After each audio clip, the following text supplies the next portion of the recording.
Namaste, Suprabhatam. Welcome to Brahma Muhurat Yoga. This is Dr. Mayurvkaku. I am a neurosurgeon as well as yoga therapist. And today's video is about my talk on what is AYUSH. Many of you would have heard that there is something called as Ministry of AYUSH. And I was recently invited at BEML, Kolar Goldfield, for speaking on this topic. What is AYUSH?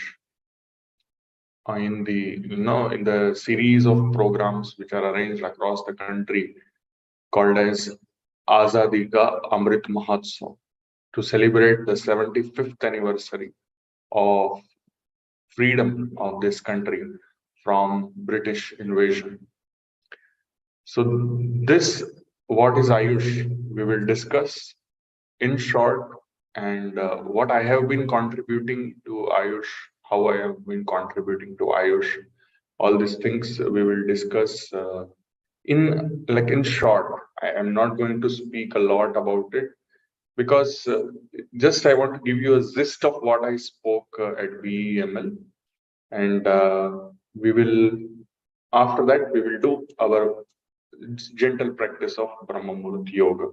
Okay. So those who are new to this channel, I request you to go through the channel. We have more than 850 videos. A lot of work we have done in terms of yoga and neuroscience. And there are lots of videos which make you understand that how we can prevent diseases, how we can promote health. And that is what is basic idea for any human being to lead a good life. None of you would like to come to hospital. None of you would like to have a surgery. None of you would like to keep on taking medications.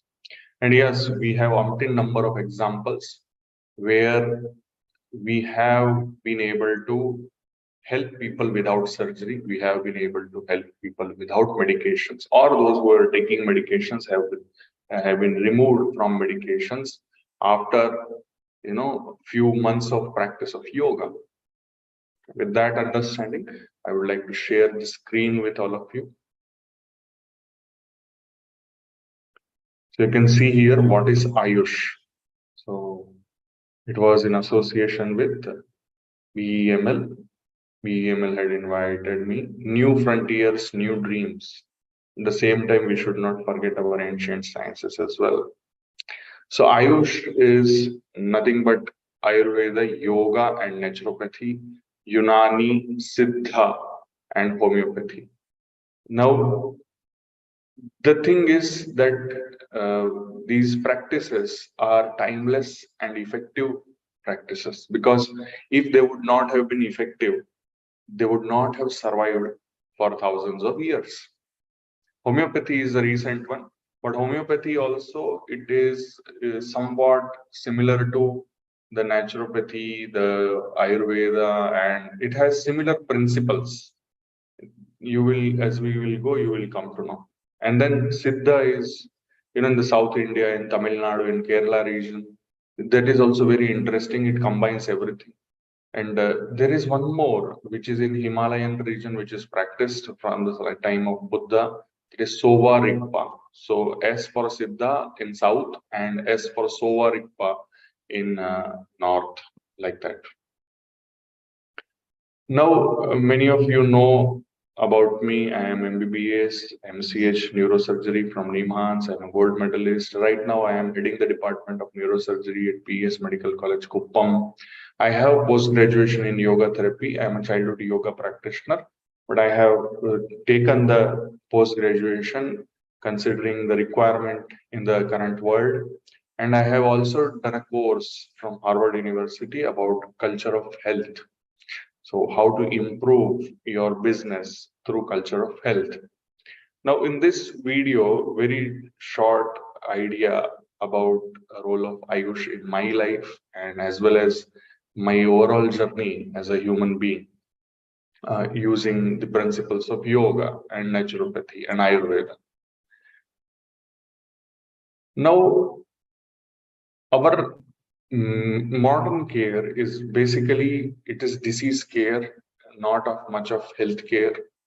Healthcare is supposed to be preventive, and disease care is kind of therapeutic, or it kinds of limits the progression of disease and so on and so forth.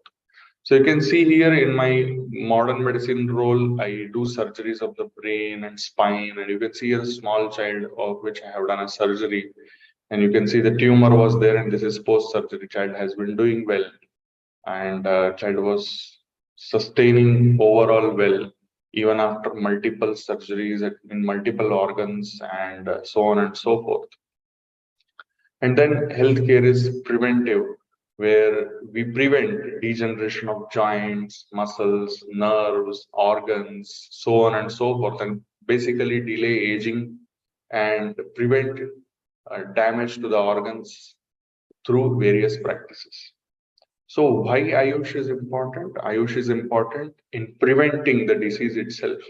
AYUSH is important for people not to reach hospital, not to go to the hospital in a bad condition. That is what AYUSH is all about. So the Ministry of AYUSH was founded on November 9th of 2014 with a vision of reviving the profound knowledge of our ancient systems of medicine and ensuring the optimal development and propagation of AYUSH systems of healthcare. Earlier, there was a department. Many of you think that it is since the 2014 government, but no, this has been there since a long time, and it was earlier called as the Department of Indian System of Medicine and Homeopathy, formed in 1995, and it was responsible for the development of these systems. It was renamed as Department of Ayurveda, Yoga, Naturopathy, Unani, Siddha, and Homeopathy in November 2003, with the focused attention towards education and research in these subjects. It's very interesting. Now, basically, what work I do, I get a lot of recognition through and love and recognition through my patients who have got benefits in terms of preventing surgery, who have got benefits in terms of improving mental health, so on and so forth. I'm going to skip that part because all of you know about me, and you know that there have been amazing improvements in your lives also, and you all know what work is going on. You can see other videos as well. But what is the strength? Why Dr. Mayur, who is a gold medalist, who is a neurosurgeon, wants to use the principles of Ayurveda, principles of yoga and naturopathy, and so on and so forth? Because Ayurveda itself is actually a knowledge of life. And you see thousands of years back how beautifully the things have been written. Brahme Murte Uttishte Swasto Rakshartha Ayusha Yatha means the one who wakes up early in the morning, 96 minutes before sunrise, his health also will be protected, and his Ayush also will be protected. Ayush means the longevity, health and longevity. We don't talk about just curing or treating disease. We talk about preventing the disease. We talk about living a long, healthy life. That is very, very interesting. Rigveda. Prataratnam pratarishva dadatitam chikitva pratigruhya nidattau tena prajam vardhayaman ayurayas poshena sacheta suviraha. The one who wakes up early in the morning and does his work, does his practices, that person will have great progeny. That person will have a long life. That person will have proper nourishment in the body. That person will be conscious. That person will be courageous. It's very interesting that so many things were thought of just about waking up early in the morning. I'm just quoting one of the thousands and lakhs of shlokas which are available for us to ponder over and for us to follow in our lives. And how true it is in terms of modern scientific discoveries which have been happening. And you see that we have a hormone called as melatonin, which peaks with our sleep and the wake cycle. And if it is in synchrony with the circadian rhythm, that is Suryodaya and Suryasta, then it will have a proper peak. If it is not, then it will not have. So that's very interesting that melatonin is just a single or simple name. See, there is a difference. Melanin is the skin pigment. Melatonin is the hormone which is secreted from the gland called as pineal gland. It is controlled through sunlight and dark. So day and night rhythm control, sleep promotion, antioxidant defense. This word is very small, but it includes all the diseases if it is not available. Bone growth, regulation of hormone release, immunomodulation, neuroprotection, and tumor suppression. So you see, many people are developing weak bones nowadays. Many people have infertility issues. Many people have immunity issues, so on and so forth. Many people are getting tumors and cancers and so on and so forth. Why it is happening? It is happening because we are not respecting the circadian rhythm. Now, as you can see here, the Ayurveda has very interesting and comprehensive definition of health. It is accepted by the community. It has emphasis on promotion of health and prevention of disease. It has given a lot of importance on diet, on lifestyle. It gives a very holistic concept of health. It individualizes the approach. At the same time, it can be universally used. There is a stress on public health and eugenics, use of natural products, and there are lots of areas of clinical strength are there in terms of lots of knowledge, which is so beautifully described without any use or requirement of any laboratory or any kind of equipment. That's very interesting, unique therapeutic approach. Now, yoga and naturopathy. Yoga and naturopathy, like it's very, deeply preventive. Not only that, it has a lot of spiritual meaning also. We all know that the body movement or body postures are, just one part of it. There are lots of things in yoga. We all know it. Yama, Niyam, Asana, Pranayam, Pratyahar, Dharana, Dhyana, Samadhi. And all these things, when combined together, along with naturopathy, dealing with things in natural manner, it helps to prevent lots and lots of problems. Not only physical problems, not only mental problems, our social and spiritual problems also can be addressed through all these practices. Now, coming to Unani, as many of you might be knowing, Unani is a Greek, kind of medicine knowledge, and which was popularized by the Arabic population. And in northern India, it is used quite frequently. In recently, if you remember, 2 years back, I was invited at National Institute of Unani Medicine, also in Bangalore. So Unani medicine recognizes the influence of surroundings and ecological conditions and state of health of human beings. Apart from treating diseases, the Unani medicine lays great emphasis on prevention of the disease and promotion of health. In a completely healthy person, it has prescriptions on lifestyle, diet, environment, so on and so forth. And in addition to that, if suppose somebody is developing disease, then for them also special diet, special manipulations, special regimens, and even medicines are also available.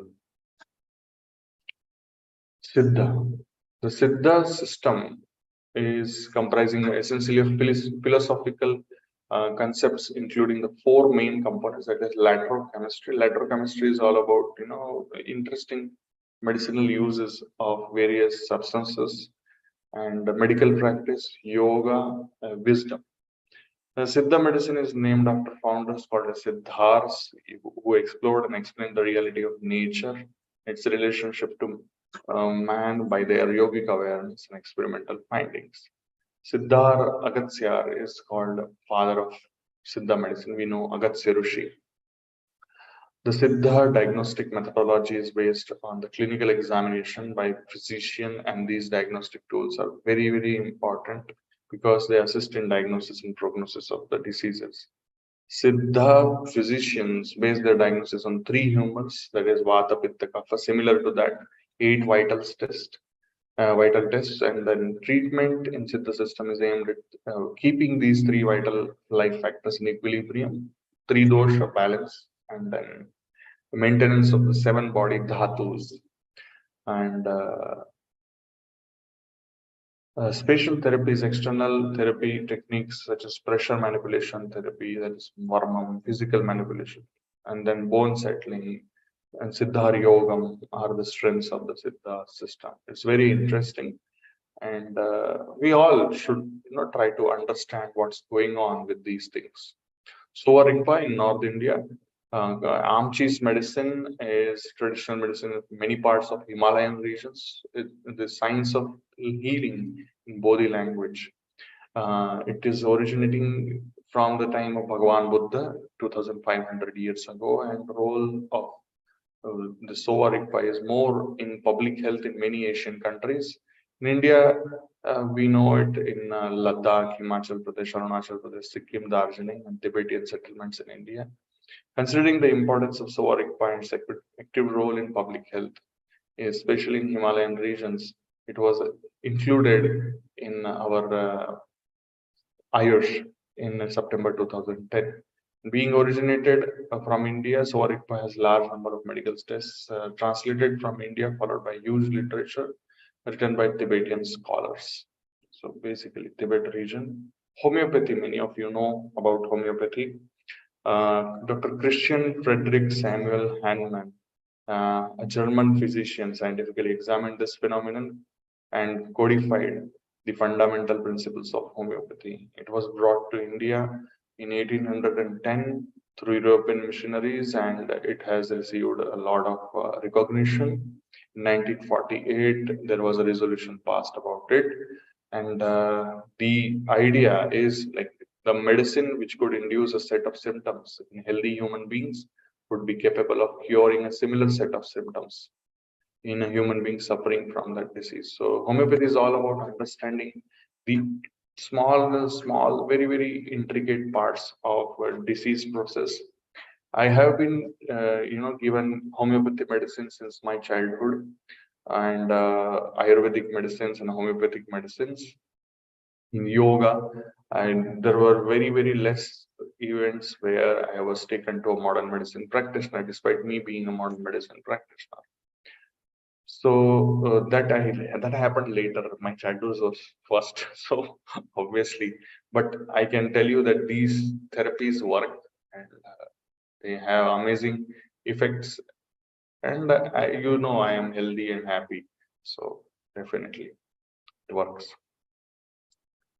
So that is what, like, we give minimum dose in homeopathy. We use minimum dosage of any drug in homeopathy, and side effects are pretty less as compared to what is there in the modern medicine. So thank you very much, everybody, for listening to this short talk, which I had given. Talk was long. In 1 hour 45 minutes, I had discussed about all these aspects at the BEML. Today I have finished within 20 minutes with all of you, because you are my regular listeners and many of you know about it. So that is why. And I end with this beautiful shloka from Ashtanga Hridayam. Nityam hita ahara vihara sevi samikshakari vishayeshva saktah data samah satyaparah kshamavana aptopasevi cha bhavatyarogah. Nityam, very important. There in BEML also, people caught this word before I told them. I asked what is most important in any kind of preventive practice. So one of the senior engineer sirs, he told, sir, it is consistency. Consistency is extremely important. Hita ahara means, good food, beneficial food. Vihara, good action, beneficial action. Seva means service. Samikshakari means doing a lot of correct analysis. Vishayeshva saktaha, not indulging into the sensual desires. Data, donor. Samaha, equanimous. Satyaparaha, on the path of truth, walking on the path of truth. Kshamavana, Kshamavana means forgiving. Aptopasevicha, and working and helping the intelligent people, working with and helping the intelligent people. All these things, if we do automatically, we will not have any disease. Our disease will be cured, and we will be able to attain the supreme consciousness. So, with that understanding, we will pause here. I think I will switch off this video. I will stop the YouTube streaming here. And after this, we'll take I will take a 2 minutes, 3 minutes break. And then after this, we will do our small practice of yoga. Today, we will do, once again, we will do Sukshma Vyayam, and which will be focused more about the neck region and the head region that we will do. Recently, we had somebody joining us who has cervical spondylosis. For him or her, we will be interested in doing this. So with that, thank you very much, everybody. Please share your comments. Please share your experience about Ayush. And I wish all of you have a great Ayushya and have a great Swasthya. Thank you very much. Namaste. Have a nice day.